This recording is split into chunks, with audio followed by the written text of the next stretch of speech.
Central jail Karachi کی اس کال کوٹڑی میں اندھیرے میں وہ شخص اپنے گھٹنوں میں منہ چھپائے بیٹھا نہ جانے کن گہری سوچوں میں گم تھا کہ اسے احساس تک نہ ہوا کہ اس کے نزدیک کسی شخص کو لایا گیا ہے۔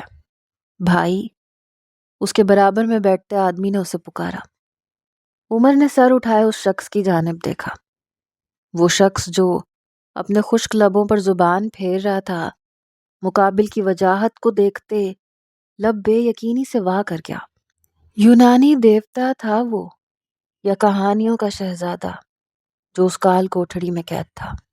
ہیزل بلو آنکھیں، لمبی گھنی پلکیں، مغرور کھڑی ہوئی ناک، انابی لب، گھنی مونچھیں اور داڑھی، بھورے بال جو اس کے کندھوں کو چھو رہے تھے۔ بولو، عمر نے اس شخص کو حیرت سے اپنی جانب دیکھتے پا کر کہا۔ وہ شخص مزید دنگ رہ گیا۔ گھمبیر مردانہ وجاہت سے بھرپور روب دار آواز، عمر کے ماتھے پر ناگواری کے بل اود آئے تھے۔ اس شخص نے اس کی سوچوں میں خلل ڈالا تھا اور اب بولنے کے بجائے چپ چاپ اس کی جانب دیکھ رہا تھا۔ آپ یہاں کیسے؟ وہ شخص جاننا چاہتا تھا کہ شہزادوں جیسا حسن رکھنے والا بھرپور مرد آخر یہاں کیسے آیا؟ عمر کے انابی لبوں پر مسکراہٹ نے اپنی چھپ دکھائی۔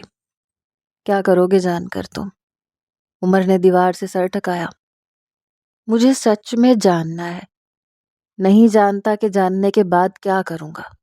شاید آپ کا جرم معلوم ہو جانے کے بعد میری حیرت کم ہو جائے گی کہ آپ جیسا حسین مرد یہاں کیسے آیا۔ وہ شخص عمر سے چھوٹا تھا اور کافی متجسس تھا عمر کی کہانی جاننے میں۔ میں اپنی محبت کی وجہ سے یہاں ہوں، عمر نے مسکراتے ہوئے کہا۔ ایک دم ایک حسین سراپا لال اور نیلی پوشاک میں اس کی نظروں کے سامنے سے رقص کرتا گزرا۔ وہ شخص مزید حیران ہوا۔ بتائیں بھائی، آپ یہاں کیسے آئے؟ مجھے اب اور تجسس ہو رہا ہے۔ وہ لڑکا منت بھرے انداز میں بولا۔ میں بتا دیتا ہوں، کیونکہ آج پھر مجھے وہی کہانی یاد کرنی ہے جو میری رگ رگ میں سکون بن کے گردش کرتی ہے۔ تو سنو، گھمبیر لہجے میں کہتے اس نے کہانی شروع کی۔ وہ ماضی کے صفحوں کو پلٹتے 2 سال پیچھے چلا گیا تھا، جہاں سے عمر اور حیا کی داستان کا آغاز ہوا تھا۔ بس کے اچانک بیچ سڑک میں رک جانے پہ وہ سب حیرت زدہ سے تھے۔ اس سے قبل کہ وہ اپنی نشستوں سے اٹھ کر دیکھتے، گیٹ پہ کھڑے کنڈکٹر کو بس کی زمین پر ایک دم گرتے اور اس کے وجود سے خون نکلتے دیکھ اس بس میں چیخیں گونج اٹھیں۔ تمام ٹیچرز اور پروفیسرز پریشان ہوتے بچوں کو تیزی سے پیچھے کی جانب کر گئے، جبکہ بس میں تیزی سے نقاب پوش ہاتھوں میں ہتھیار تھامے اندر داخل ہوتے بس کا دروازہ بند کر گئے تھے۔ اوے ڈرائیور، گاڑی چلاؤ اور جہاں میں بولوں وہاں لے کے جانا، ایک نقاب پوش ڈرائیور کی کن پٹی پہ گن رکھتے غرایا۔ ڈرائیور نے خوفزدہ ہوتے اس بات میں سر ہلایا۔ یکدم بس میں خوف و ہراس پھیل گیا تھا۔ سب واپس اپنی سیٹ پر بیٹھو، جو کھڑا نظر آیا اسے میں گولی مار دوں گا۔ وہ سب سے آگے کھڑا سب بچوں کو دیکھتے بے تاثر آواز میں دھاڑا۔ سب بچے اور ٹیچرز تیزی سے سیٹس پہ بیٹھے۔ اس نے سب پہ ایک نظر ڈالی۔ جب اس کی نظر بس کے کونے میں دیوار سے چپکی لڑکی کی جانب اٹھی جو ہاتھوں سے چہرہ چھپائے تھر تھر کانپ رہی تھی۔ تمہیں سنائی نہیں دیتا؟ بیٹھو اپنی جگہ پہ ورنہ بھون ڈالوں گا گولیوں سے۔ اپنی ہیزل بلو آنکھوں میں قہر لیے وہ اس کے نزدیک آتے دھاڑا تھا۔ حیا! اس لڑکی کے ساتھی ٹیچرز چیخ اٹھے۔ عمر نے اپنی گن سے بس کے ایک شیشے پہ فائر کیا۔ سب کی چیخیں بلند ہوئیں۔ عمر نے سب کو قہر بار نظروں سے دیکھا۔ سب اس کی نظروں کو دیکھتے خوفزدہ ہوتے خاموش ہوئے تھے، جبکہ حیا خوف سے بے ساختہ چیختے اپنے چہرے سے ہاتھ ہٹاتے اس کی جانب خوفزدہ نیلی آنکھوں سے دیکھنے لگی۔ عمر نے سب پر ایک قہر آلود نگاہ ڈالتے حیا کی جانب دیکھا اور ایک دم اس کے چہرے کے تنہے تاثرات ڈھیلے پڑے تھے، جسے وہ اگلے ہی پل قابو کرتے اس کے ماتھے پر اپنی گن رکھ گیا۔ حیا کی نیلی آنکھیں بے یقینی سے پھیلی، سرخ لب کپ کپا اٹھے، بدن میں واضح لرزش ہوئی۔ وہ کریم رنگ کی ریشمی فراک میں ملبوس، بالوں کو پشت پر کھلا چھوڑے، خوف و ہراس آنکھوں میں بھرے عمر کو دیکھ رہی تھی، جس کی نگاہیں اس کے نقوش کا بڑی بے باکی سے سفر کر رہی تھیں۔ نیلی، بھیگی، خوف و ہراس سے بھری ہرنی کی مانند آنکھیں، چھوٹی سی ناک، سرخ درمیانے لب اور تھوڑی کا وہ گڑھا جو عمر کی توجہ اپنی جانب مبذول کروا گیا تھا۔ میں بیٹھتی ہوں، پلیز مجھے مت مارنا، حیا نے بھررائی آواز میں اس سے التجا کی۔ عمر نے گن کی نال اس کے ماتھے سے ہٹاتے، اس کی تھوڑی تلے رکھتے، اس کا چہرہ اپنے چہرے کے روبرو کیا۔ اگر اب ایک بار میں میری بات نہیں مانی تو ایک پل نہیں لگاؤں گا اسے چلانے میں۔ جاؤ جا کر بیٹھو، سرد حکمیہ لہجے میں کہتے اس نے حیا کا بازو پکڑتے اسے آگے کی جانب دھکا دیا۔ حیا لڑکھڑائی، آنسو لڑیوں کی مانند بہنے لگے۔ وہ خوف سے کانپتی ہوئی ایک بچے کے پاس جا کے بیٹھ گئی، جو خوف سے سمٹتے اس کے سینے میں منہ دیے اس میں چھپ گیا تھا۔ حیا نے اس بچے کو اپنے سینے سے لگاتے اپنے آنسو صاف کیے تھے، جبکہ عمر بس کی دیوار سے ٹیک لگائے، ہاتھ میں ہتھیار تھامے، غیر ارادی طور پر حیا کے لرزتے وجود پر اپنی نظریں گاڑ گیا تھا۔ سرکاری اسکول کی 5ویں جماعت کے بچوں کو بائی روڈ بس میں سوات ٹور پر لے کر جایا جا رہا تھا، جو اب ہائی جیک ہو گئی تھی۔ اس بس میں 2 پروفیسرز اور 2 ٹیچرز موجود تھے، جو بچوں کو سنبھالنے کی کوشش کر رہے تھے۔ ان ٹیچرز میں حیا خانزادہ بھی شامل تھی، جو میجر دانش کی اکلوتی بہن تھی۔ بڑی مشکلوں سے وہ دانش سے اجازت لیتے اس ٹور کے لیے آئی تھی۔ دانش پہلے ہی اس کے سرکاری اسکول میں پڑھانے کے حق میں نہیں تھا، لیکن وہ بھی کیا کرتی؟ دانش گھر میں ٹھہرتا ہی نہیں تھا، مہینوں مہینوں وہ گھر سے دور رہتا تھا۔ ایسے میں گھر میں وہ تنہائی کا شکار ہو جاتی تھی۔ اسی تنہائی کو دور کرنے کے لیے اس نے ایک سرکاری اسکول میں ٹیچنگ کرنا شروع کر دی تھی، اور اب وہ اس نئی مصیبت میں پھنس چکی تھی۔ اسے شدت سے دانش یاد آ رہا تھا۔ اس ماحول کے سبب وہ شدید خوف کا شکار ہو گئی تھی۔ اس کے آنسو رکنے کا نام نہیں لے رہے تھے۔ روتے روتے اس کی ہچکیاں بند گئیں۔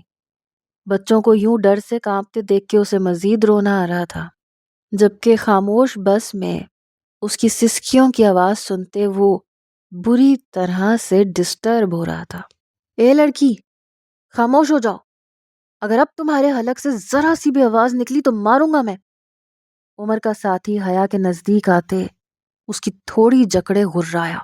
حیا اپنی سانسیں تک روک گئی جب عمر نے مٹھیاں بھینچے اپنے ساتھی کی اس حرکت کو دیکھا تھا۔ رستم، دور جاؤ، جا کے راستے پہ نظر رکھو، عمر نے سخت اور سرد لہجے میں اسے حکم دیا۔ رستم ایک گہری نظر حیا پر ڈالتے اس کے پاس سے ہٹ گیا، جبکہ ان کا ایک آدمی اب سب کی نگاہوں پر سیاہ پٹیاں باندھ رہا تھا تاکہ وہ راستہ نہ دیکھ پائے۔ حیا اپنی سسکیوں کو روکنے کی خاطر اپنے لبوں پر ہاتھ جما گئی تھی۔ اس بس میں موجود تمام فرد بے بس تھے۔ وہ بس اپنے لیے ناگہانی مدد کی دعا کر سکتے تھے۔ سب سمجھ گئے تھے کہ دہشت گرد انہیں یرغمال بنا چکے ہیں۔ بس نہ جانے کون کون سے راستے پار کر رہی تھی، اور وہ سب دل ہی دل میں دعا گو تھے، جبکہ عمر کی نگاہیں حیا کی پشت پر جمی تھی۔ مختلف راستوں سے ہوتے ہوئے بس پہاڑوں کے درمیان میں موجود اس گاؤں میں آ ٹھہری تھی۔ سب اپنی پٹی اتارو اور ایک ایک کر کے گاڑی سے اترو، رستم نے کرخت آواز میں حکم دیا۔ سب خوفزدہ ہوتے اس کے حکم کی تعمیل کرتے گاڑی سے باہر نکلے۔ حیا بھیگی نگاہوں سے آس پاس دیکھ رہی تھی، جہاں لکڑی کے چھوٹے چھوٹے گھر موجود تھے، جبکہ ان کے بالکل سامنے آگ جلائی ہوئی تھی۔ زمین پر بیٹھو سب، ان کے حکم پر وہ کسی کٹ پتلی کی مانند زمین پر بیٹھتے چلے گئے۔ ٹھنڈ کی شدت بڑھ رہی تھی، بچے ٹھنڈ سے کپ کپا رہے تھے، اور حیا کا معصوم دل انہیں اس حال میں دیکھتے خون کے آنسو رو رہا تھا۔ بچوں کو سردی لگ رہی ہے، تھوڑا رحم کھاؤ۔ پروفیسر مزید برداشت نہیں کر سکتے تھے۔ اپنی جگہ سے اٹھتے وہ رستم کو دیکھتے سنجیدگی سے بولے، جس نے جواباً ایک زناٹے دار تھپڑ ان کے گال پر رسید کیا۔ بولنے کی اجازت نہیں ہے، جب بول دیا خاموشی سے بیٹھ جاؤ تو بیٹھ جاؤ۔ رستم پروفیسر کے بال جکڑے تیش کے عالم میں بولا، جبکہ عمر ایک طرف کھڑا اپنے آدمیوں سے بات کر رہا تھا۔ آخر کیوں ہمیں اس طرح یرغمال بنایا گیا ہے؟ ہماری غلطی کیا ہے؟ وہ پروفیسر رستم پر چیخے، تمہاری فوج نے ہمارے آدمیوں کو اپنی حراست میں لیا ہوا ہے، جب تک وہ انہیں آزاد نہیں کرتے تب تک ہم تمہیں آزاد نہیں کریں گے۔ عمر ان سب کی جانب آتے سرد لہجے میں بولتے، حیا کی سمت بڑھا۔ حیا اس نیلی آنکھوں والے دہشت گرد کو اپنی جانب بڑھتا دیکھ کے خوف سے سہمی۔ عمر کی نظروں کا محور وہی تھی۔ عمر اس کے نزدیک آتے اس کے بازو سے لگے بچے کو ہاتھ سے اٹھاتے اپنے نزدیک کھینچ گیا۔ مس حیا بچائیں مجھے! وہ بچہ حیا کی جانب ہاتھ بڑھاتے چیخا۔ حیا مزید ضبط نہیں کر سکتی تھی۔ خوف ایک طرف، لیکن وہ کسی معصوم بچے کو ان کے ظلم کی بھینٹ چڑھنے نہیں دے سکتی تھی۔ چھوڑو اسے! اپنی جگہ سے اٹھتے وہ بچے کا ہاتھ تھامتے چیخی۔ عمر کی بھویں ریز ہوئیں۔ میں نے کہا چھوڑو اسے! ہمیں بے قصور یہاں لے کے آئے ہو تم لوگ۔ تم لوگوں میں ذرا سی انسانیت نہیں۔ کتنے چھوٹے چھوٹے سے بچے ہیں یہ، جنہیں اتنی ٹھنڈ میں تم سرد ہوا میں بٹھائے ہوئے ہو، اور اب اسے کہاں لے کے جا رہے ہو؟ چھوڑو اسے! خوف اور ڈر سوچنے سمجھنے کی صلاحیت کو مفلوج کر دیتا ہے۔ حیا بھی اس قدر خوفزدہ تھی کہ ہذیانی ہوتے چیخی تھی، یہ سوچے بغیر کہ اس کا یہ انداز اور یہ حرکت اسے موت کے قریب لے جا سکتی ہے۔ حیا پلیز مت بھولو، یہ تمہیں مار دیں گے۔ اس کی ساتھی دوست فریال نم آواز میں اسے روکنے کی کوشش کرنے لگی، لیکن حیا اس کی بات پر مزید بپھر گئی۔ ماریں گے؟ مارتے ہیں تو مار دیں۔ جانتے نہیں ہے یہ کہ میں کس کی بہن ہوں؟ میرا بھائی ان کی بوٹی بوٹی کر دے گا۔ حیا اپنی دوست کی جانب دیکھتے چیخی، جبکہ اسی پل عمر نے بچے کا بازو چھوڑا جو روتے ہوئے حیا کے سینے سے لگا، اور پل کی دیری کیے بنا وہ حیا کے نزدیک آتے اس کے بال گدی سے جکڑے کھڑا تھا۔ حیا کی زبان عمر کی سرخ نگاہیں دیکھتے تالو سے جا چپکی۔ کون ہے تمہارا بھائی؟ عمر نے سرد لہجے میں دریافت کیا۔ حیا کو اپنی غلطی کا شدت سے احساس ہوا۔ خوف کے باعث گلا سوکھ سا گیا، دل کی دھڑکنیں سست روی سے دھڑکنے لگی۔ میں نے پوچھا کون ہے تمہارا بھائی؟ جواب دو ورنہ اس گن کی ایک ایک گولی ان تمام بچوں کے دل کے مقام کا نشانہ لیں گی۔ عمر اس کے بالوں کو جھٹکا دیے بچوں کی جانب گن کی نال کرتے دھمکانہ لہجے میں دھاڑا تھا۔ حیا نے برستی نگاہوں سے بچوں کو دیکھا جن کے رنگ خوف سے سفید پڑ چکے تھے۔ اس کے ساتھی پروفیسرز اور ٹیچرز اسے تعصب سے دیکھتے نفی میں سر ہلا گئے۔ میرا بھائی میجر دانش خانزادہ ہے۔ حیا نے اس کی نیلی آنکھوں میں اپنی نیلی بھیگی آنکھیں ڈالتے جواب دیا۔ وہاں موجود باقی سب دہشت گرد جو خاموشی سے یہ سب دیکھ رہے تھے کہکہا لگا گئے۔ ماسک کے پیچھے پیچھے عمر کے ہونٹوں پر بھی طنزیہ مسکان نے اپنی جگہ بنائی۔ حیا کے بالوں پر گرفت کمزور کرتے وہ اس کا چہرہ اپنے روبرو لے آیا۔ عمر کی ہیزل بلو آنکھوں نے اس کے چہرے کے نقش نقش کا جائزہ لیا۔ تم چاہتی ہو یہ سب بچے آزاد ہو جائیں؟ عمر نے بھویں ریز کیے سوال پوچھا۔ حیا نے برستی نگاہوں سے اس بات میں سر ہلا دیا۔ ٹھیک ہے، پھر تمہیں ایک ڈیل ڈن کرنی ہوگی۔ میں ان سب کو آزاد کر دوں گا، سب کو آزاد، لیکن پھر تمہیں یہاں رکنا پڑے گا جب تک تمہارا بھائی ہمارے بندوں کو آزاد نہیں کر دیتا۔ عمر نے اس کے سامنے پیشکش رکھی۔ حیا کے چہرے کا رنگ پھیکا پڑا، آنسو اور شدت سے بہنے لگے۔ وہ سمجھ گئی تھی اس نے خود اپنے پیروں پہ کلہاڑی ماری ہے۔ وہ بے بسی سے اپنی آنکھیں مینچ گئی۔ عمر کی نگاہیں اس ہی پر ٹکی تھی۔ حیا نے آنکھیں کھولتے سب بچوں کی جانب دیکھا جو خوفزدہ سے آنسو بہاتے اس کی جانب دیکھ رہے تھے، پھر اپنے ساتھی اساتذہ کی جانب دیکھا۔ وہ ایک فوجی کی بہن تھی، حب الوطنی اس کی رگ رگ میں سمائی ہوئی تھی، اور وہ اس ملک اور اس ملک میں رہنے والوں کے لیے کچھ بھی کر سکتی تھی۔ حتمی فیصلے پہ پہنچتے اس نے عمر کی جانب دیکھا جو اسے ہی دیکھ رہا تھا۔ میں تیار ہوں، بھرائی آواز میں اس نے عمر کی پیشکش قبول کی۔ عمر طنزیہ مسکراتے اس کے بال اپنی گرفت سے آزاد کرتے اس سے دوری بناتے ہوئے ہوائی فائر کر گیا۔ حیا اپنے کانوں پر ہاتھ رکھتے زمین پہ بیٹھتی چلی گئی۔ جاؤ رستم، ان سب کی آنکھوں پہ واپس پٹی باندھو اور چھوڑ آؤ انہیں۔ علی تم کیمرہ آن کرو۔ عمر نے پہلے رستم کو حکم دیا، پھر ایک طرف کھڑے آدمی کو۔ دونوں اس بات میں سر ہلاتے اس کے حکم کی تعمیل کرنے لگے، جبکہ رستم کی آنکھوں میں حیا کو دیکھتے خباثت اتری تھی جو عمر کی نگاہوں سے مخفی نہیں رہی تھی۔ تمام طلبہ اور اساتذہ کو وہاں سے لے جایا جا رہا تھا۔ حیا سب کو بھیگی نگاہوں سے دیکھ رہی تھی۔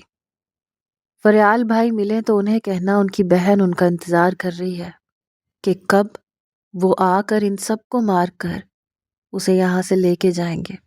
فریال کو اٹھتا دیکھ وہ اس کا ہاتھ تھامے نفرت آمیز نگاہوں سے عمر کو دیکھتے بولی۔ عمر نے حیا کو دیکھتے اس کی بات سنے ہاتھوں کی مٹھیاں بھینچی تھیں، جبکہ فریال اس بات میں سر ہلاتے ایک الوداعی نظر اس پر ڈالتے بس میں سوار ہوئی۔ رستم انہیں وہاں سے لے کر گیا تھا، جبکہ دوسرے شخص نے ایک کیمرہ آن کرتے عمر کو اشارہ کیا، جو اس بات میں سر ہلاتے حیا کی جانب بڑھتے اس کا بازو تھامنے لگا۔ حیا بدک کے پیچھے ہوئی۔ میں خود چل لوں گی، ہاتھ نہیں لگاؤ مجھے۔ اس کی آواز بھررائی ہوئی تھی، لیکن اس میں بھی نفرت کا عنصر شامل تھا۔ عمر کی ہیزل بلو آنکھوں میں ٹھہری سرخی میں اضافہ ہوا۔ وہ جبڑے اس قدر سختی سے بھینچے ہوئے تھا کہ اس کے ماتھے کی رگ ابھر رہی تھی۔ چلو، عمر نے سرد لہجے میں کہتے اسے چلنے کا اشارہ کیا۔ حیا آس پاس دیکھتے اپنے دوپٹے کو دونوں مٹھیوں سے جکڑے کیمرے کے سامنے آن کھڑی ہوئی۔ وہ بھیگی نگاہوں سے کیمرے میں نظر آتے اپنے ہی چہرے کو دیکھ رہی تھی، جبکہ عمر اس کے عقب میں کھڑے ہوتے اس کی گردن میں اپنا بازو ڈالتے اسے اپنی گرفت میں قید کرتے اس کے ماتھے پہ گن رکھ گیا۔ حیا نے مزاحمت کرنی چاہی جب عمر اس کے کان کے نزدیک جھکا۔ مزاحمت مت کرو، ورنہ میں ایسا قدم اٹھانے پہ مجبور ہو جاؤں گا جو میں نہیں اٹھانا چاہتا۔ میری گرفت تم پر کمزور ہے، اسے سخت کرتے تمہاری سانسیں سینے میں اٹکانے میں مجھے ذرا دیر نہیں لگے گی۔ عمر نے اس کے کان کے قریب برفیلے لہجے میں سرگوشانہ انداز میں کہا تھا۔ اس کی گرم تپش زدہ سانسیں حیا کے کان کی لو اور گردن کو جھلسا رہی تھیں۔ حیا کی ریڑھ کی ہڈی سنسنا اٹھی۔ دھیرے سے سر کو خم دیتے اس نے اس کے بازو پر بے ساختہ ہاتھ رکھا۔ عمر جو جبڑے بھینچے اسے دیکھ رہا تھا، اس کے لمس کو محسوس کرتے ضبط سے آنکھیں نیچے کھول گیا۔ یہ لڑکی اس کے ضبط کا امتحان لے رہی تھی۔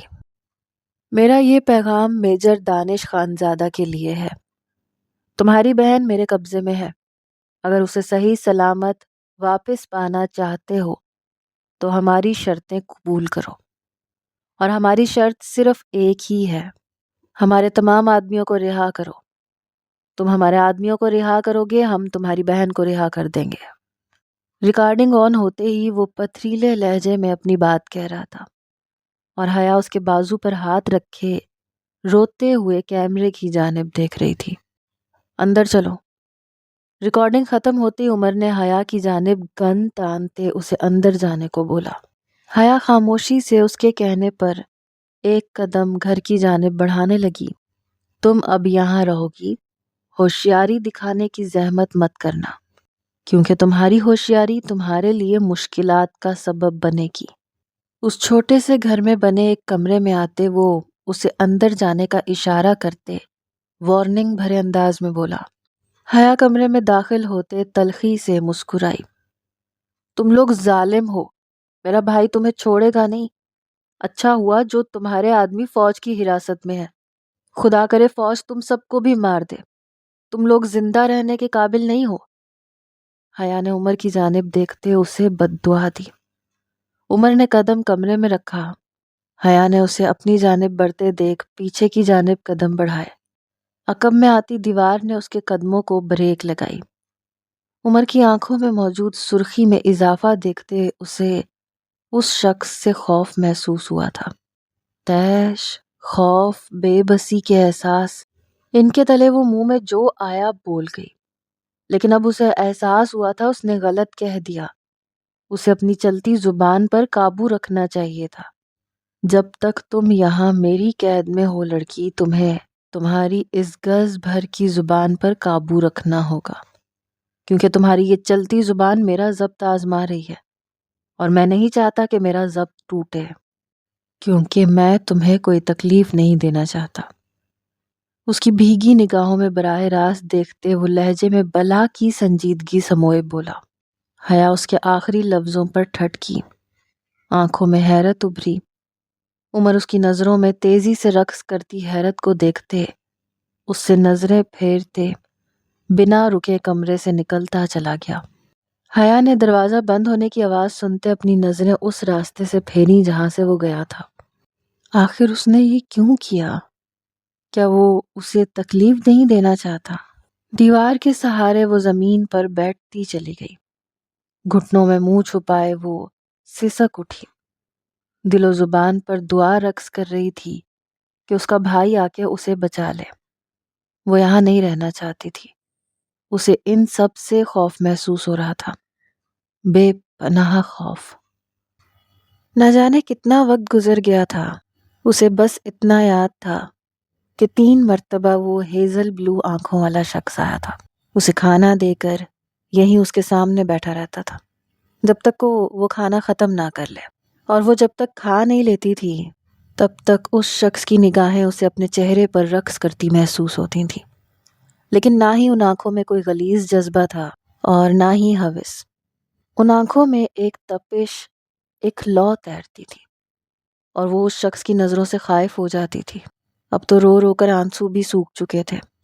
وہ اپنے گھٹنوں میں منہ چھپائے بیٹھی مختلف سوچوں میں الجھی ہوئی تھی جب کمرے کا دروازہ کھلا۔ حیا نے سر اٹھائے آنے والے کی جانب دیکھا، لیکن وہاں عمر کے بجائے کسی سیاہ آنکھوں والے شخص کو دیکھتے وہ اپنی جگہ سے اٹھ کھڑی ہوئی۔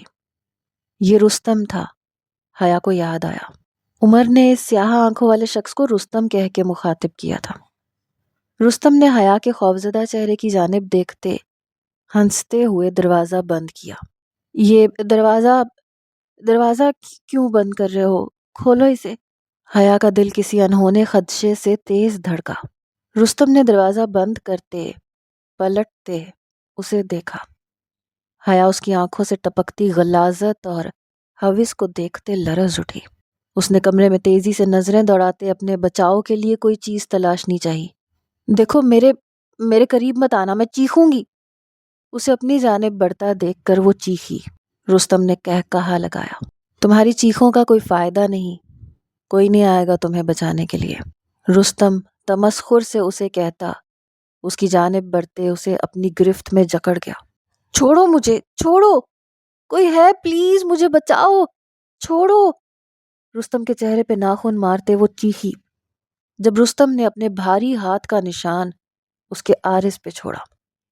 حیا چیختے ہوئے زمین بوس ہوئی۔ ابھی وہ زمین سے اٹھتے دروازے کی جانب بھاگتی جب رستم اس پر حاوی ہوتے اس کی آستین پھاڑے اس کی گردن پہ جھکنے لگا۔ حیا نے شدت سے دعا کی کہ اسے موت آ جائے۔ چھوڑ دو مجھے، خدا کے لیے رحم کھاؤ، بچاؤ مجھے۔ رستم کو خود سے دور کرنے کی کوشش کرتے وہ جھٹ پٹائی۔ رستم اس کے ہاتھوں اور پیروں کو قابو کرنے کی کوشش میں مصروف تھا، جبکہ حیا کی چیخیں بلندیوں پر تھیں۔ اس سے قبل وہ اس کی گردن پر جھکتے اپنا ناپاک لمس چھوڑتا دروازہ دھاڑ کی آواز سے کھلا۔ رستم دروازہ کھلنے کی آواز پر حیا سے پیچھے ہوا۔ حیا نے روتے ہوئے دروازے کے بیچوں بیچ کھڑے عمر کو دیکھا، جو ایک ہی جست میں بپھرے شیر کی مانند رستم پہ جھپٹ چکا تھا۔ حیا کھسکتے ہوئے دیوار سے ٹیک لگائے بیٹھے روتے ہوئے عمر کو دیکھ رہی تھی، جو رستم کو جوابی کارروائی کرنے کا موقع دیے بنا پے در پے وار اس پہ کیے جا رہا تھا۔ منع کیا تھا میں نے تمہیں، کہا تھا اس لڑکی سے دور رہنا، پھر بھی نہیں سنی میری بات۔ کیسے اسے ہاتھ لگایا تم نے، کیسے چھوا اسے؟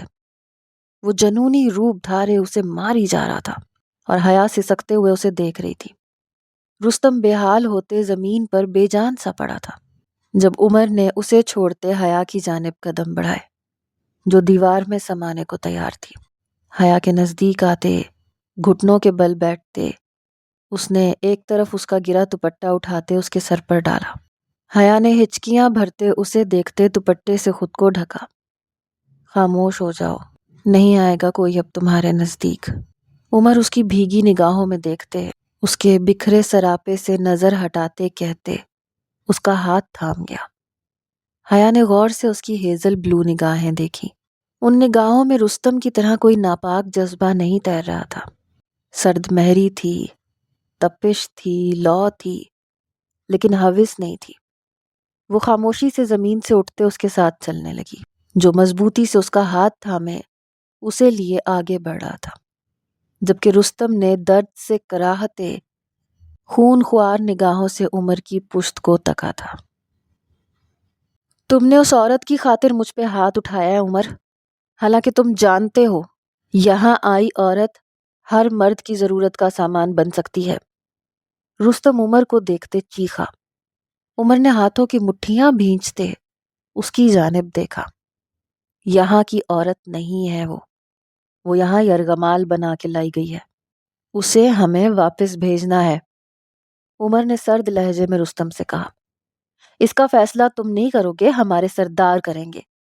رستم نے اسے باور کروایا، اور تم شاید بھول رہے ہو سردار کی غیر موجودگی میں اس علاقے اور یہاں کی تمام سرگرمیوں کا ذمہ دار ہوں۔ اس کا ذمہ مجھ پہ ہے، اس کا مطلب میں ہی ہوں ابھی تم سب کا سردار۔ عمر غرایا۔ سب چپ سادھ گئے کیونکہ وہ صحیح تھا۔ کس کو روکو گے تم یہاں موجود ہر مرد اس عورت پر نگاہیں گاڑے ہوئے ہے، جیسے ہی موقع ملا سب فائدہ اٹھا کے لے جائیں گے اور تم روک نہیں پاؤ گے۔ ہم انسانوں میں شمار نہیں ہوتے، ہم درندے ہیں۔ یہاں محض وہی عورت محفوظ رہ سکتی ہے جو کسی نہ کسی نام سے منسوب ہو، اس لیے یہاں بیٹی پیدا ہوتے ہی اسے کسی نہ کسی سے منسوب کر دیا جاتا ہے۔ علی نے اس کے نزدیک آتے سنجیدگی سے کہا۔ عمر نے خاموش نگاہوں سے اس کی جانب دیکھا۔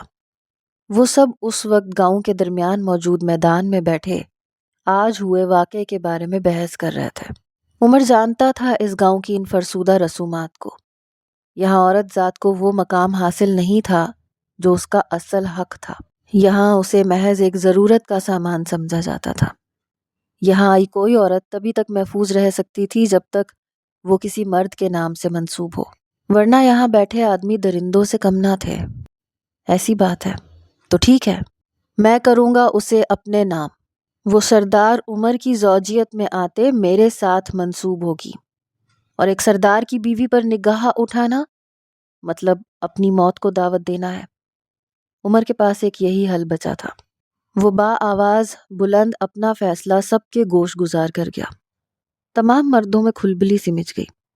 رستم پہلو پہ پہلو بدلتا رہ گیا، اور اس کے بھائی نے ہمارے بندوں کو واپس کرنے کے بعد اپنی بہن کا مطالبہ کیا تو پھر؟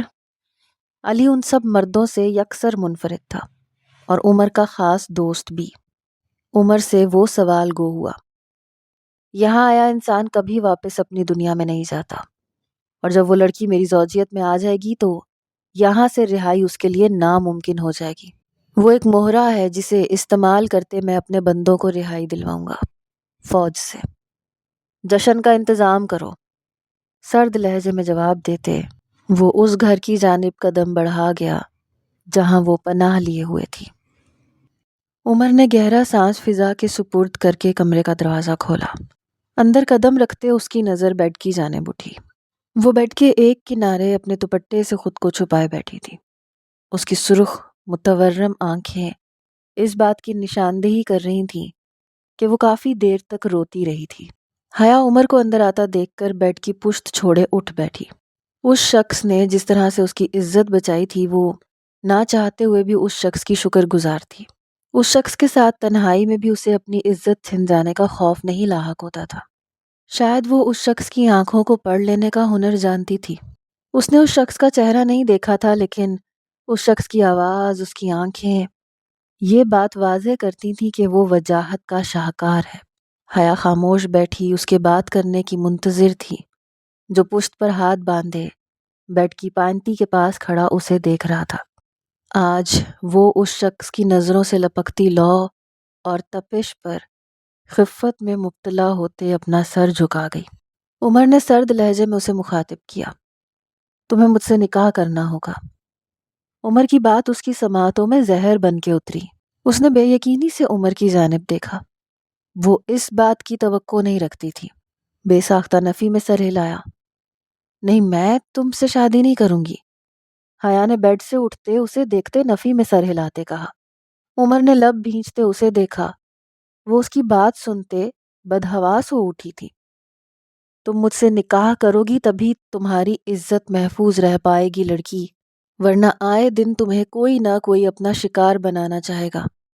یہ تمہاری دنیا نہیں ہے جہاں انسانیت باقی ہو، یہ درندوں کی دنیا ہے، یہاں موجود ہر شخص درندہ ہے۔ عمر اسے بدحواس ہوتے دیکھتے سرد لہجے میں اسے سچائی سے آگاہ کر رہا تھا۔ حیا کا سر مسلسل نفی میں ہل رہا تھا۔ تم تو نہیں ہو درندے، حیا نے بے ساختہ کہا۔ عمر کے تنہے تاثرات پھر ڈھیلے پڑے۔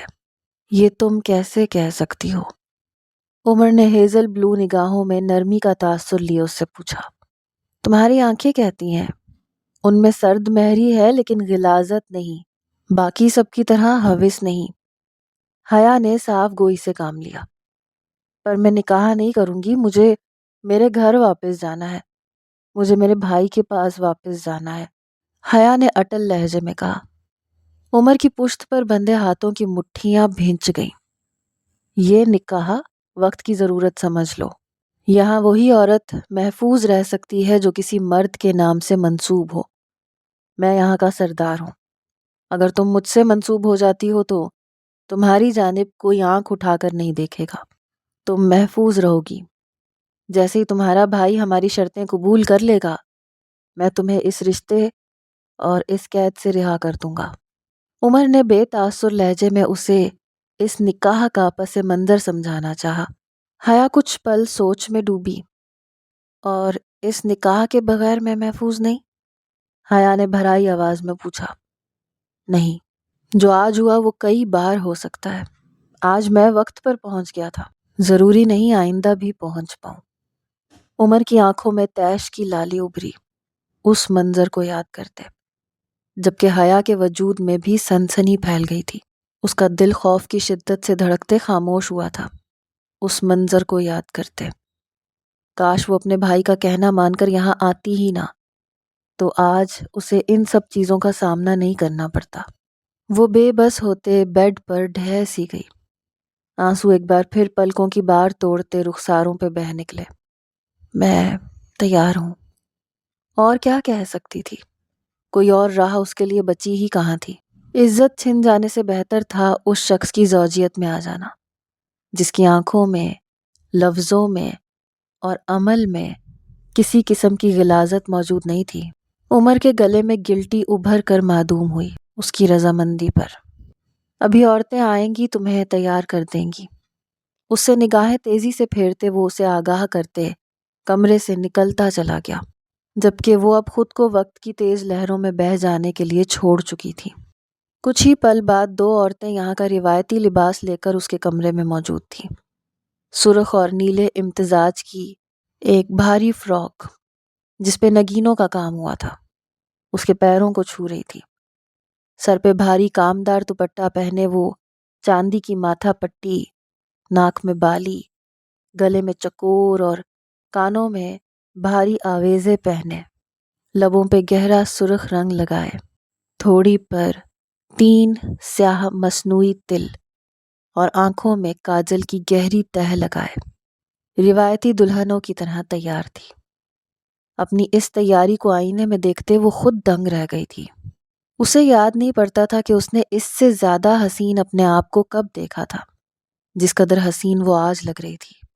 وہ یک ٹک اس چھوٹے سے آئینے میں خود کو نہار رہی تھی، جبکہ اس کے کمرے میں موجود دونوں عورتیں اپنے پلوؤں کو دانتوں میں دبائے اسے شوخ نگاہوں سے دیکھ رہی تھیں۔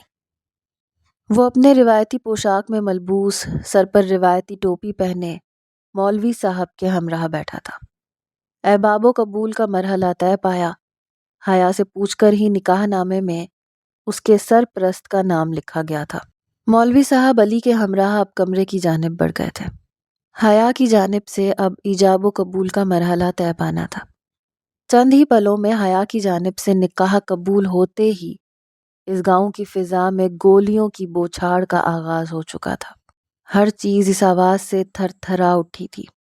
سب گاؤں کے سردار کی خوشی میں خوش تھے، جبکہ عمر اپنے ساتھیوں کے ہمراہ گاؤں کے دورے پر نکل گیا تھا، اس بات سے بے خبر کہ اس کے پیچھے حیا کو ایک نئی رسم کی بھینٹ چڑھایا جانا تھا۔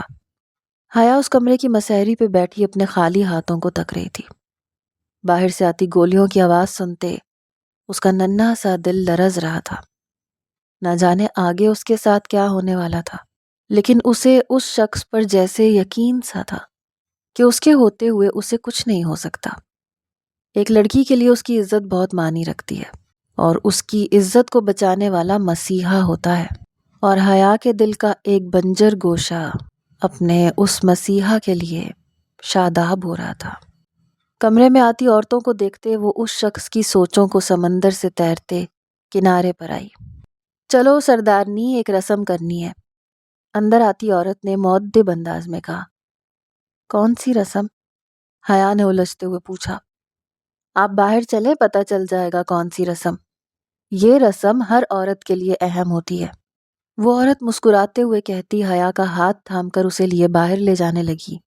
اس گھر کے بیچوں بیچ ایک چھوٹے سے برنر میں جلتی آگ اور اس کے اوپر رکھی ایک باریک سی سلاخ کو دیکھتے اس نے اچنبھے سے انہیں دیکھا۔ یہ کیا ہے؟ وہ آگ کے نزدیک صوفے پہ بیٹھتے ہوئے بولی۔ سردار کے نام کا پہلا حرف آپ کی کلائی پر گدوایا جائے گا۔ عورت کے یہ بولنے پر اس کا روم روم خوف میں ڈوبا۔ یہ کیا مذاق ہے؟ میں یہ نہیں کروں گی، حیا چیخی جب ان عورتوں نے اس کے ہاتھوں کو اپنی گرفت میں جکڑا۔ چھوڑو مجھے، یہ کیا پاگل پن ہے؟ عمر، عمر مجھے بچاؤ، عمر! وہ خوفزدہ ہوتے ان کی گرفت سے آزاد ہونے کی صحیح کرتے چیخ رہی تھی۔ ابھی نکاح نامے پر دستخط کرتے وقت تو اسے پتا چلا تھا کہ اس شخص کا نام عمر ہے۔ وہ اسے پکار رہی تھی، ایک وہی تھا یہاں جو اسے بچا سکتا تھا۔ اس عورت کو گرم سلاخ اپنی کلائی کے قریب لاتا دیکھ حیا کی زبان خوف کے سبب تالو سے جا چپکی۔ وہ چیخنا چاہتی تھی لیکن چیخ نہیں پا رہی تھی۔ حیا کو آس پاس کی چیزیں گھومتی ہوئی محسوس ہوئیں۔ اس سے قبل کہ وہ عورت گرم سلاخ حیا کی کلائی پر رکھتی، ایک مردانہ ہاتھ حیا کی کلائی کو چھپاتے اس سلاخ کو جکڑ گیا تھا۔ حیا نے روتے ہوئے اپنے سامنے کھڑے عمر کو دیکھا، جو سرخ انگارہ آنکھیں لیے سلاخ ہاتھ میں تھامے اسے دیکھ رہا تھا۔ عمر؟ حیا کے لب بن آواز پھڑ پھڑائے۔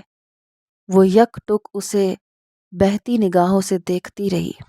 سرخ و سفید رنگت، ہیزل بلو سرد آنکھیں، تیکھی مغرور ناک، انابی لب، وہ وجاہت کا شاہکار تھا۔ عمر نے سلاخ دور اچھالی۔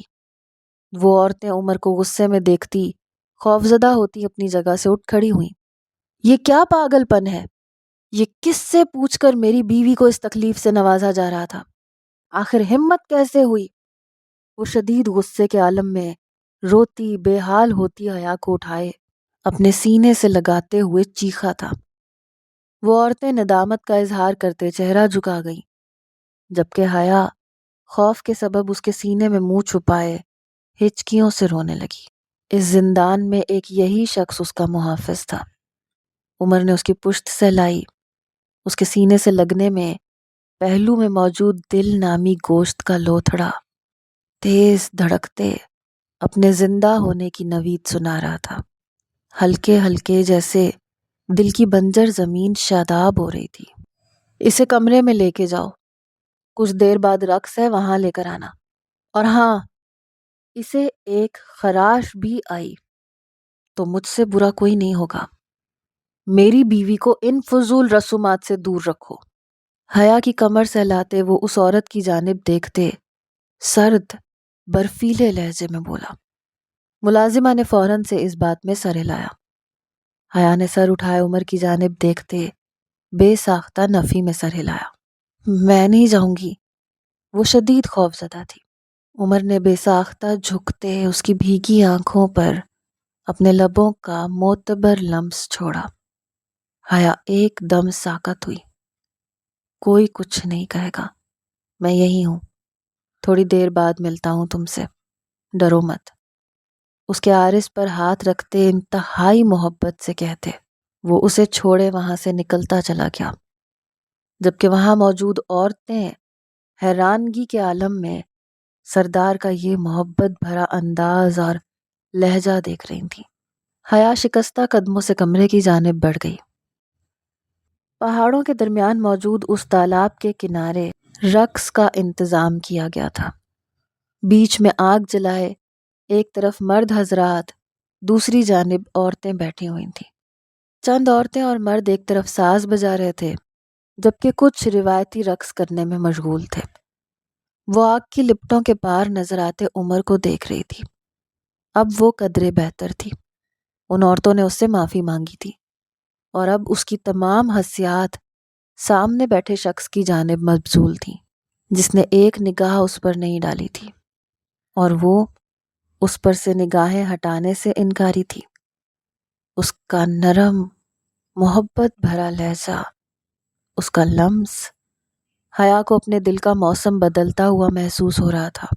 یکدم وہ مسکرایا کسی بات پر اور حیا کے دل کی دھڑکنیں منتشر ہوئیں۔ دل کے بدلتے موسم سے پریشان ہوتے اس نے تیزی سے اس شخص سے نظریں ہٹائیں۔ اس کے نظریں ہٹاتے ہی اس شخص کی نظریں اس پہ مرکوز ہوئیں۔ اب وہ یک ٹک اسے دیکھ رہا تھا، جو اس کے روایتی لباس میں سجی اس کے بنجر دل کو شدت سے دھڑکا گئی تھی۔ کبھی سوچا تک نہ تھا اس نے کہ ایک لڑکی کی خاطر وہ کبھی کسی پہ چیخے گا، اسے تکلیف میں دیکھتے وہ خود اس کی تکلیف محسوس کرے گا، لیکن یہ سب اس کے ساتھ ہو رہا تھا۔ نہیں، ایک دہشت گرد سے نہیں، اپنے دل سے اٹھتی صداؤں کے جواب میں وہ بڑبڑائی، میں اپنے دل کو اس کی جانب راغب ہونے نہیں دے سکتی۔ وہ دہشت گرد ہے، نہ جانے کتنے مظلوموں کے خون سے اس کے ہاتھ رنگے ہوئے ہیں، میں کیسے اسے اپنے دل میں جگہ دے سکتی ہوں؟ یہ سب عارضی ہے، مجھے یہاں سے چلے جانا ہے۔ وہ آگ کو سوچتے سوچوں کے تانے بانے بن رہی تھی، وہیں وہ اس کے حسین چہرے کو نظروں کے حصار میں لیے اپنی آنکھوں کو خیرہ کر رہا تھا۔ میں اپنے دل کو مزید تمہاری جانب نہیں بڑھنے دوں گی، میں تم سے محبت نہیں کروں گی۔ آگ سے نظریں ہٹائے اس نے عالم کی جانب دیکھتے خود کو باور کرایا، میں مزید تمہارا گرویدہ ہوتا جا رہا ہوں۔ دوسری جانب وہ اسے خود کی جانب دیکھتے پا کر بھی اس سے نظریں نہیں ہٹا پا رہا تھا۔ وہ دل ہی دل میں حیا سے مخاطب ہوا۔ ہیزل بلو آنکھیں نیلی آنکھوں میں براہ راست جھانک رہی تھیں، جیسے اس کی آنکھوں کے رستے دل کے راز جان لینا چاہتی ہوں۔ حیا کے پاس ایک عورت نے آتے مشروب کا گلاس پکڑایا۔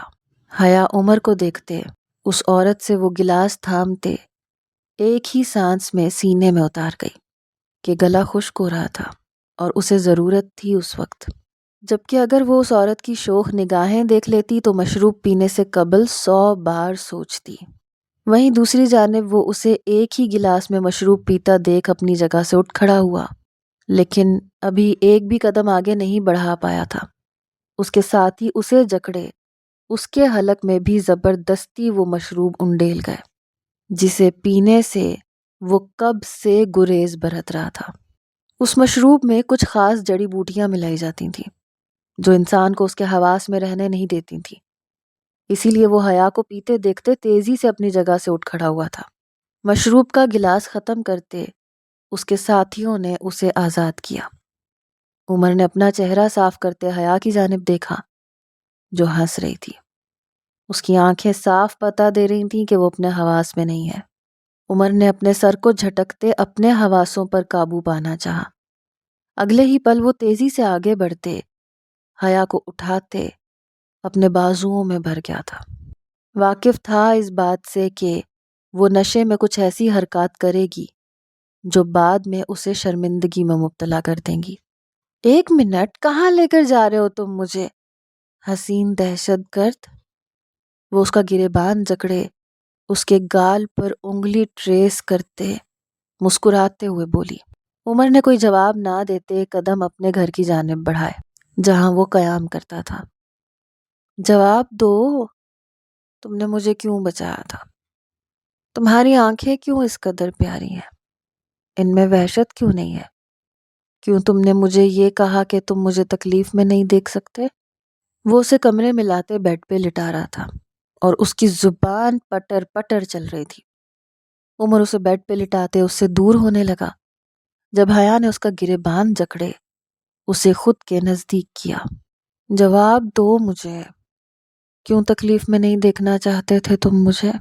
کیوں اپنے ہاتھ پر میرا زخم کھایا؟ کیوں مجھے اتنے پیار سے دیکھتے ہو؟ دہشت گرد ہو تم تو دہشت گردی کیوں نہیں کرتے؟ کیوں تم درندے نہیں لگتے عمر؟ وہ سرخ نیلی آنکھوں سے اس کی ہیزل بلو کچھ خمار اور کچھ ضبط سے سرخ ہوتی آنکھوں میں دیکھتے بولی۔ بعد میں جواب دوں گا، ابھی جانے دو حیا، ورنہ حد ٹوٹ جائے گی اور میں حدود نہیں توڑنا چاہتا۔ عمر کے لہجے میں بے بسی اور عاجزی شامل تھی۔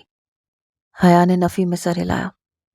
جب تک سوالوں کے جواب نہیں دو گے نہیں جانے دوں گی۔ تمہارے اس رویے کی وجہ سے میں تمہاری طرف کھینچی چلی جا رہی ہوں۔ میرا دل تم سے محبت کرنے پہ مجھے مجبور کر رہا ہے۔ حیا کے ہاتھ سرکتے اس کے کندھوں پر آن ٹھہرے تھے جبکہ عمر کے انگ انگ میں اس نزدیکی کے سبب اضطراب اور بے چینی پھیل گئی تھی۔ تم محبت کرتی ہو مجھ سے؟ عمر نے اس کے اطراف میں ہاتھ رکھتے پوچھا۔ نہیں کرتی، پر کرنے لگوں گی، اور میں دہشت گرد سے محبت نہیں کرنا چاہتی۔ حیا اپنے دل کا حال کھول کر اس کے سامنے رکھ رہی تھی۔ عمر کی آنکھوں میں ٹھہری سرخی میں اضافہ ہوا۔ اور اس دہشت گرد کو تم سے پیار ہو جائے پھر وہ کیا کرے؟ عمر نے اس کی ناک سے ناک جوڑ کر اس کی سانسیں انہیل کرتے پوچھا۔ تم محبت کرتے ہو مجھ سے؟ حیا نے اس کی سانسوں کی مہک اپنی سانسوں میں گھلتی محسوس کرتے پوچھا۔ بہت، پہلی نظر میں تم سے محبت کر بیٹھا۔ تمہاری خوفزدہ ہرنی کی مانند آنکھوں میں ڈوبتے تمہاری آواز سے محبت کر بیٹھا۔ دل بے اختیار ہوتا چلا گیا اور میں بند نہیں باندھ پایا اپنے احساسات پر۔ تم پر رستم کی نگاہ برداشت نہیں ہوئی۔ میں اسے منع کر کے گیا تھا کہ تمہیں دیکھے تک نہ، لیکن اس شخص نے تمہیں چھونے کی کوشش کرتے میرے سینے میں آگ دہکا دی تھی۔ تمہیں، تمہاری عزت کو محفوظ رکھنے کی خاطر یہ نکاح کیا ہے، لیکن سچ تو یہ ہے کہ میں خود تمہیں اپنا بنانا چاہتا تھا۔ پہلی بار اپنی زندگی پر مجھے غصہ آیا۔ میں کیوں بنا ایسا؟ اگر میں ایسا نہ ہوتا تو مجھے تمہیں آزاد نہیں کرنا پڑتا، تمہیں ساری زندگی اپنا بنائے رکھتا۔ عمر اس کی سانسوں میں سانسیں بھرتے اس کی نیلی رفتہ رفتہ پھیلتی نگاہوں میں دیکھتے کہہ رہا تھا، اور حیا کا دل سر پر دوڑ رہا تھا۔ تم کیوں بنے دہشت گرد عمر؟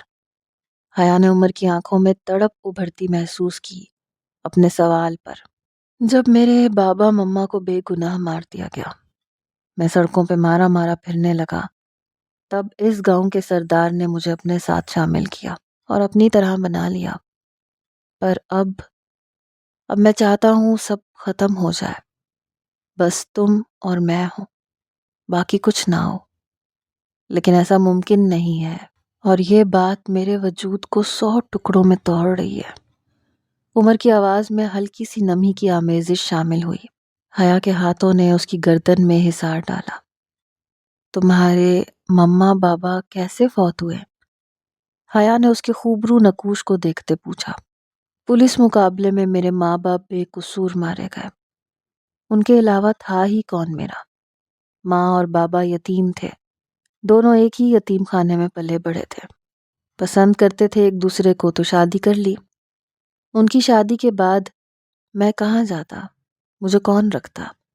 نہ کوئی دلاسا دینے والا تھا، نہ کوئی اپنا تھا۔ میں کہاں جاتا حیا، میں کہاں جاتا؟ وہ نم آواز میں کہتے، آنکھیں بند کیے اس کے ماتھے سے ماتھا جوڑ گیا۔ عمر کی آنکھ سے نکلتا آنسو حیا کی پلکوں پہ گرا۔ حیا کا دل جیسے کٹ سا گیا۔ اس کی کہانی سنتے، اس شخص کے آنسو دیکھتے وہ تڑپ اٹھی۔ بے ساختہ اٹھتے اس نے عمر کے ماتھے پر اپنا لمس چھوڑا، جیسے مسیحائی کی تھی اس نے اس کی۔ عمر کو اس لمس سے اپنی روح تک میں طمانینت اترتی محسوس ہوئی۔ اس نے آنکھیں کھولتے اسے دیکھا جو محبت پاش نگاہوں سے اسے دیکھ رہی تھی۔ دونوں اس وقت ایک طلسم میں قید ہو گئے تھے، جہاں وہ تمام چیزوں کو بھلاتے ایک دوسرے کے نزدیک تھے۔ عمر نے جھکتے اس کی آنکھوں پر اپنے لب رکھتے اس کے ہر نقوش پر اپنا بھیگا لمس چھوڑا۔ حیا نے آنکھیں موندتے اسے اجازت دی اور عمر اس کی گردن پر جھکتا اپنے لبوں سے اس کا پور پور مہکاتے اسے اپنے بے حد نزدیک کر گیا، اور حیا تمام خدشات، تمام باتوں کو پشت پر ڈالتے اس کی قربت میں بھیگتی چلی گئی۔ اپنی گردن پر دہکتی سانسیں اپنے گرد بندھے ایک مضبوط حصار کو محسوس کرتے حیا نے اپنی آنکھیں کھولیں۔ لکڑی کی بنی چھت سے نظریں جا ٹکرائیں۔ کچھ پل غائب دماغی سے چھت کو دیکھتے وہ جیسے دماغ کے گھوڑے دوڑاتے گزری شب کو یاد کرنے کی کوشش کر رہی تھی۔ ہلکے ہلکے دماغ شعور کی منزلیں طے کرنا شروع ہوا، اور گزری شب کسی فلم کی مانند اس کی آنکھوں کے سامنے چلنے لگی۔ حیا کی آنکھیں بے یقینی سے پھیلیں۔ اسے اچھی طرح یاد تھا اس نے وہ مشروب پیا تھا۔ اس کے بعد وہ اپنے حواسوں پر قابو نہیں رکھ پائی تھی۔ اس کے بعد اس شخص کے الفاظ، اپنے سوالات اور وہ قربت کے لمحات، اسے سب یاد آتا چلا گیا۔ حیا نے بے یقینی سے سر نفی میں ہلاتے گردن موڑے عمر کی جانب دیکھا، جو اس کی گردن میں منہ چھپائے اس کے گرد حصار باندھے گہری نیند سو رہا تھا۔ حیا کا دل جیسے پسیج سا گیا۔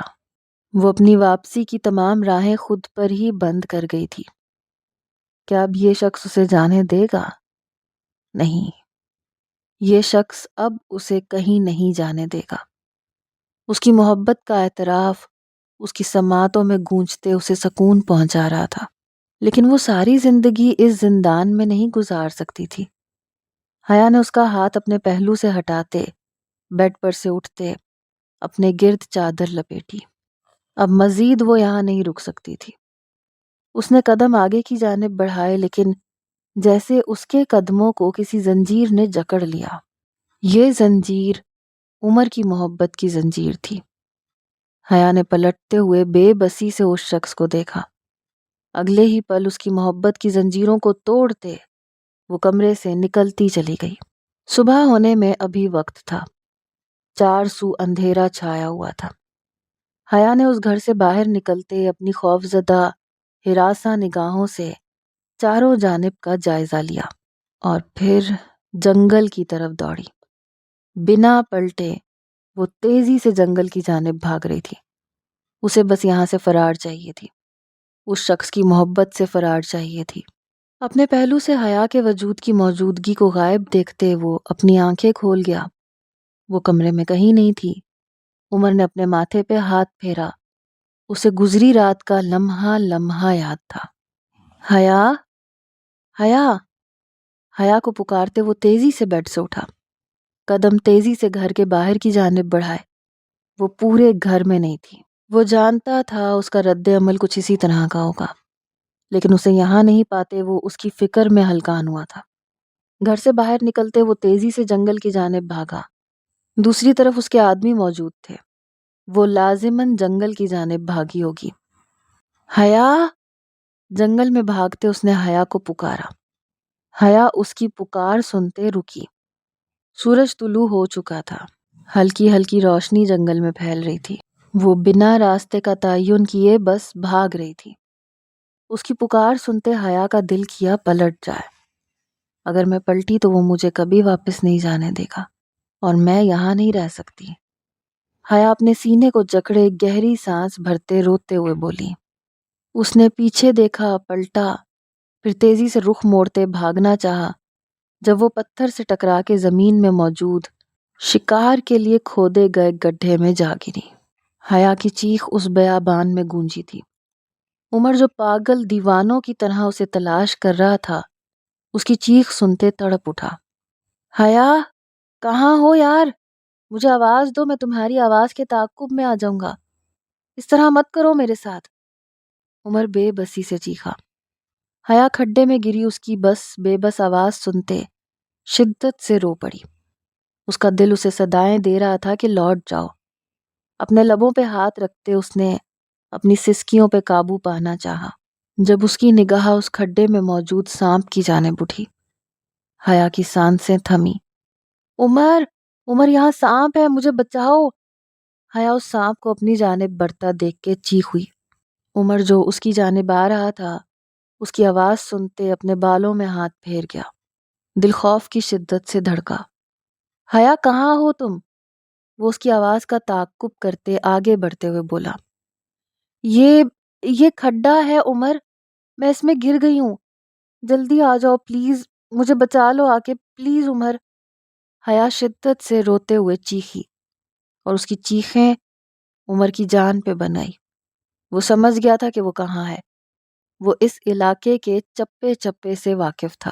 قدموں میں تیزی لائے وہ حیا کی جانب بڑھا، لیکن جب تک وہ اس کھڈے تک آیا دیر ہو چکی تھی۔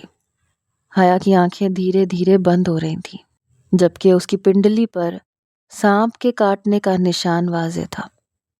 عمر تیزی سے اس کی جانب بڑھا۔ حیا نے بند ہوتی آنکھوں سے اس کا اضطرابی چہرہ دیکھا۔ کیا کر دیا یار، یہ تم نے کیا کر دیا؟ کیوں بھاگی تم؟ عمر اس کی پنڈلی اپنے ہاتھ میں جکڑے تڑپتے ہوئے کہتے لبوں سے زہر چوستے تھوکنے لگا۔ حیا بند آنکھوں کو بمشکل کھولے اسے دیکھ رہی تھی۔ آنکھوں کی دھند اس کی آنکھوں کے سامنے آتے اس کے منظر میں خلل ڈال رہی تھی۔ عمر کا اضطراب، اس کی تڑپ اس کے سامنے تھی۔ دھیرے دھیرے وہ اپنی آنکھیں بند کر گئی۔ عمر کے ہاتھ پاؤں پھول چکے تھے۔ زہر سارا چوستے ہوئے اس نے تھوک دیا تھا اور اب اسے اپنا وجود ڈھیلا پڑتا محسوس ہو رہا تھا۔ زہر کی کچھ مقدار اس کے خون میں شامل ہو چکی تھی۔ اس سے پہلے کہ وہ ہوش کھوتا، وہ حیا کے بے ہوش ہوتے وجود کو بازوؤں میں اٹھاتے تیزی سے واپسی کی جانب گامزن ہوا۔ 2 دن ہونے کو آئے تھے اور وہ ہوش میں نہیں آیا تھا۔ حیا کو تقریباً 1 دن بعد ہوش آیا تھا۔ جس سانپ نے کاٹا تھا اس کا زہر بہت طاقتور تھا۔ عمر حیا کے جسم سے تو زہر نکال چکا تھا، لیکن زہر کے کچھ قطرے اس کے خون میں شامل ہو گئے تھے۔ حیا نے روتے ہوئے اسے دیکھا۔ وہ اس کے سرہانے بیٹھی رو رہی تھی۔ جب عمر نے آنکھیں کھولیں، دبی دبی سسکیوں کی آواز سنتے عمر نے حیا کی جانب دیکھا۔ کیوں رو رہی ہو؟ عمر نے پوچھا۔ حیا اس کی آواز سنتے اچھلی۔ اس نے بے یقینی سے اس کی جانب دیکھا۔ تم فرار نہیں ہو پائیں اس لیے رو رہی ہو؟ آزادی چاہتی ہو تم؟ وہ اس کے جواب کا انتظار کیے بغیر دوسرا سوال پوچھ بیٹھا۔ حیا نے بہتی نگاہوں سے اس کی جانب دیکھتے اس بات میں سر ہلایا، جبکہ وہ کہنا چاہتی تھی کہ میں تمہاری فکر میں رو رہی ہوں، تمہارے لیے رو رہی ہوں، پر کہہ نہ پائی۔ عمر تلخی سے مسکرایا۔ کیوں بھاگی تھی تم؟ تیسرا سوال داغا۔ حیا خاموش رہی۔ تمہیں لگا تھا ہماری قربت کی اس رات کے بعد میں تمہیں آزاد نہیں کروں گا، اسی لیے بھاگی تھی تم۔ اپنے سوال کا خود ہی جواب دیا۔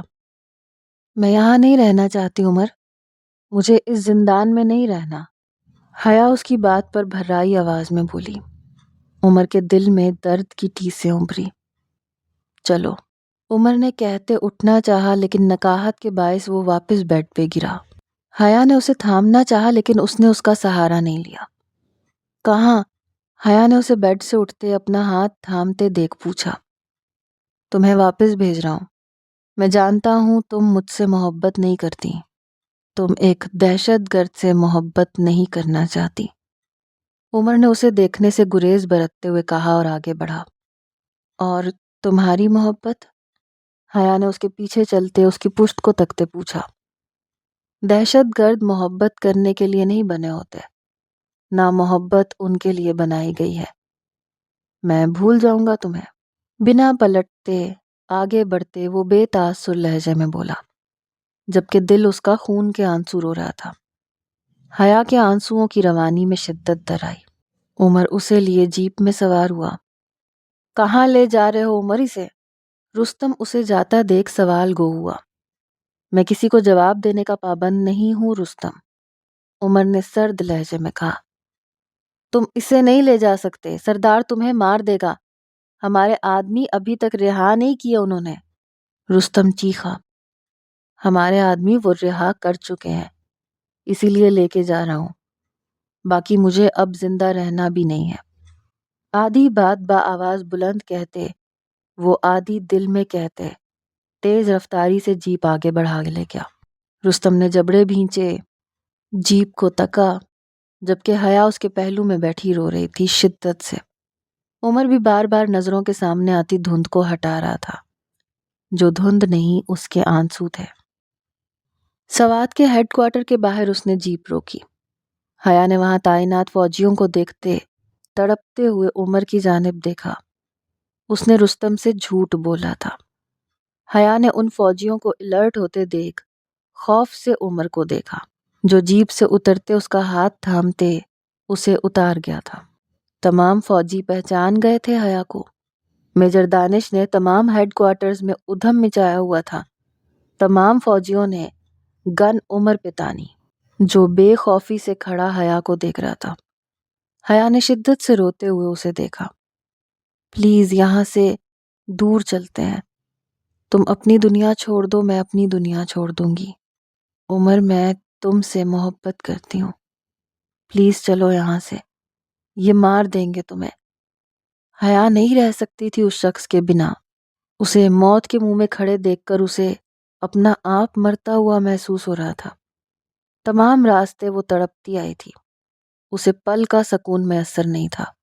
وہ واپس جانا چاہتی تھی لیکن اسے واپس جانے کی خوشی نہیں تھی، البتہ اس کا انگ انگ تڑپ میں ڈوب چکا تھا۔ عمر نے بھیگی نگاہوں سے اسے دیکھا۔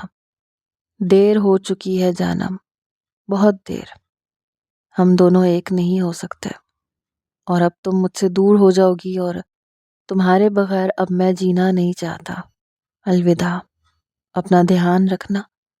عمر اس کے ماتھے پر اپنے لب رکھتے محبت سے بھیگی آواز میں بولا۔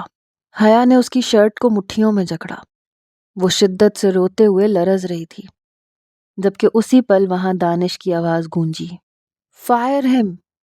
اس کے حکم پر یکا یک گولیاں عمر کے وجود میں پیوست ہوئیں۔ حیا کے ہاتھ خون سے رنگے، عمر کا وجود ساکت ہوتے اس سے دور ہوتا زمین پر گھٹنوں کے بل گرا۔ حیا نے ساکت ہوتے اس کی خونم خون وجود کو دیکھا۔ اس کی نگاہیں حیا پہ ٹکی تھیں۔ فوجی تیزی سے آگے آتے اس کے بے جان دھیرے دھیرے ساکت پڑتے وجود کو اپنی گرفت میں لے چکے تھے۔ عمر! حیا چیختے ہوئے اس کی جانب بڑھنے لگی، جب دانش نے اسے اپنی گرفت میں لیا۔ بھائی بھائی اسے مت مارے، اس کا خون نکل رہا ہے، بھائی میں بہت محبت کرتی ہوں اس سے، بھائی اسے بچا لیں، بھائی میں مر جاؤں گی اگر اسے کچھ ہوا تو، میں اپنے آپ کو مار لوں گی۔ عمر! عمر! وہ ہذیانی انداز میں روتے ہوئے چیختے ہوئے اپنے حواس کھو بیٹھی تھی۔ دانش نے بے یقینی سے اپنے بازوؤں میں مقید اپنی بہن کے بے ہوش وجود کو دیکھا۔ 3 ہفتے گزر چکے تھے اور دانش اس کا بکھرا حال دیکھ رہا تھا۔ نہ کھاتی تھی نہ پیتی تھی، جبکہ ڈاکٹر جو خبر اسے دے کر گئے تھے اس کے بعد وہ کچھ بولنے کے قابل نہیں رہا تھا۔ حیا نے اسے تمام باتوں سے آگاہ کر دیا تھا۔ اسے طیش تو آیا لیکن اس میں حیا کی غلطی نہیں تھی کہ وہ اسے سزا دیتا۔ دوسری جانب وہ اپنی بہن کا اس شخص کے لیے پیار دیکھتے مجبور ہو گیا تھا۔ حیا وہ زندہ ہے، دانش نے چپ کا روزہ توڑتے حیا کو بتایا، جو اس کی بات پر بے یقینی سے اسے دیکھنے لگی۔ عمر زندہ ہے، اسے ہم نے اپنی کسٹڈی میں رکھا ہوا ہے، جیسے ہی وہ ریکور ہوگا ہمیں تمام سچائی اور رازوں کے بارے میں بتائے گا، پھر اس کی سزا میں کمی ہوگی، اور ایسا میں صرف تمہارے لیے اور اس ننھی جان کے لیے کر رہا ہوں، ورنہ میرے نزدیک وہ شخص کوئی اہمیت نہیں رکھتا۔ دانش نے اس کے ہاتھ میں زندگی کی دوڑ تھمائی تھی۔ بھائی مجھے ملنا ہے اس سے، حیا روتے ہوئے بولی۔ تم نہیں مل سکتی اس سے کوئی نہیں مل سکتا۔ جب تک وہ اپنی سزا کاٹ نہیں لیتا تمہیں انتظار کرنا ہوگا۔ دانش نے اسے اپنے سینے سے لگائے محبت سے کہا، اور حیا وہ گن گن کے دن گزارنے لگی، اپنے عمر اور اپنے بچے کے باپ کی واپسی کے۔ چلو عمر، آزادی کا وقت ہو گیا ہے۔ جیلر کی بات پر وہ مسکراتے ہوئے ماضی سے حال میں پہنچا، جبکہ وہ شخص نم آنکھیں لیے اسے دیکھتا رہا۔ عمر مسکراتے ہوئے باہر کی جانب بڑھ گیا۔ 10 سال بعد اس نے اس قید سے رہائی پائی تھی۔ جیل سے باہر قدم رکھتے اس نے آسمان کی جانب دیکھا، رب کا شکریہ ادا کیا، جب ایک ننھا سا وجود اس کی ٹانگوں میں آ لپٹا۔ بابا! چھوٹی سی 10 سالہ بچی پٹھانی پوشاک پہنے اس کی ٹانگوں سے لپٹتے اسے بابا بول رہی تھی۔ عمر نے بے یقینی سے اسے دیکھتے سامنے دیکھا، جہاں اس کی حیا سرخ اور نیلے امتزاج کے لباس میں کھڑی روتے ہوئے اسے دیکھ رہی تھی، اس بات میں سر ہلا رہی تھی۔ عمر نے جھکتے ہوئے اس بچی کے نقوش پر اپنا بھیگا لمس چھوڑا۔ وہ بچی کھلکھلا کر ہنسنے لگی۔ عمر نے اسے اپنے سینے میں بھینچتے حیا کے لیے اپنا بازو واہ کیا۔ حیا دوڑتی ہوئی اس کے پاس آئی، آتے ہی زمین پر بیٹھتی اس کے سینے سے جا لگی۔ ہم نے تمہیں بہت یاد کیا عمر، حیا نے روتے ہوئے کہا۔ عمر نے بھی اپنی حیا کو بہت یاد کیا۔ عمر نے بھیگے لہجے میں کہتے اس کے بالوں پر اپنے لب رکھتے دانش کو دیکھا، جو مسکراتے ہوئے اسے دیکھ رہا تھا۔ عمر نے بھی جواباً مسکراہٹ پاس کی۔ تقریباً 5 ماہ بعد اسے ہوش آیا تھا۔ ہوش میں آتے اس نے تمام رازوں سے پردہ اٹھا دیا تھا، تمام گروہوں اور دہشت گروں کے بارے میں تمام تفصیلات فوج کے حوالے کر دی تھی۔ دانش کی وجہ سے اس کی سزا میں کمی ہوئی تھی، اور ایسا دانش نے محض اپنی بہن کی خوشی کی خاطر کیا تھا۔